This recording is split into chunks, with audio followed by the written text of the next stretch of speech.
સમગ્ર ગુજરાત રાજ્યની અંદર મનરેગા કૌભાંડ હેઠળ કરોડો અબજો રૂપિયાના ભ્રષ્ટાચાર ભારતીય જનતા પાર્ટી અને એની સાથે મળેલા મળતિયાઓએ સરકારના આશીર્વાદ હેઠળ કરેલા છે.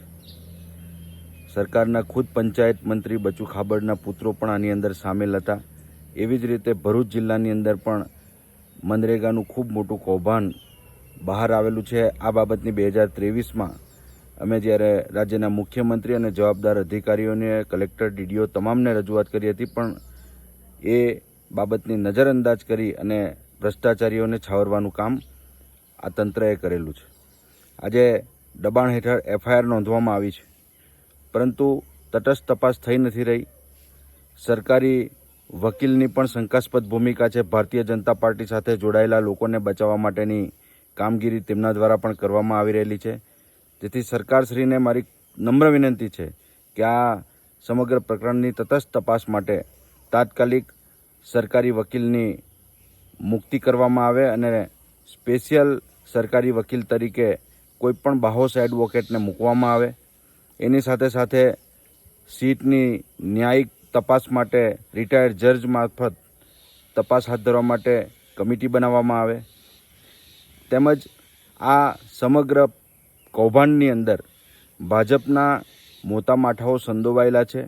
તેઓને બચાવવા માટે તંત્ર પણ નાના નાના કર્મચારીઓ અને સરપંચો સુધી આ તપાસને સીમિત રાખી અને તેઓની સામે કાર્યવાહી હાથ ધરીને આ મોટા માથાઓને બચાવવાનું કામ કરી રહેલી છે. ત્યારે એ પણ સરકારને વિનંતી કરું છું કે આ બાબતની અંદર જો તટસ્થ તપાસ કરવામાં નહીં આવે તો આગામી દિવસોની અંદર ન્યાયિક રીતે પણ આ પ્રશ્નને લઈ જવામાં આવશે અને કૌભાંડના મૂળ સુધી પહોંચીને આ જે મનરેગા જે યોજના છે એ મનરેગા યોજના ગરીબો માટેની યોજના છે. ગરીબોના રૂપિયા જે ભારતીય જનતા પાર્ટીના ગાંધીનગર કમલમ સુધી પહોંચે છે, ત્યારે એની સામે કાર્યવાહી થવી ખૂબ જ જરૂરી છે. આ બાબતે સરકારને પુનઃ વિનંતી કરું છું કે તાત્કાલિક સરકારી વકીલની સ્પેશિયલ સરકારી વકીલની નિમણૂક કરવામાં આવે, સીટની રચના કરવામાં આવે અને નાના કર્મચારીઓ અને સરપંચો સુધી આ તપાસ સીમિત ન રહે, પણ જે પડદા પાછળના મોટા કલાકારો છે અને એ સીધા સરકાર અને ભાજપ સાથે જોડાયેલા છે, એમનો પર્દાફાશ કરવામાં આવે. સરકાર આ બાબતે કેટલી ચિંતિત છે એ આપણને બચુ ખાબડના પ્રકરણ ઉપરથી જોવા મળે છે કે બચુ ખાબડ આજે પણ સરકારની અંદર ચાલુ છે.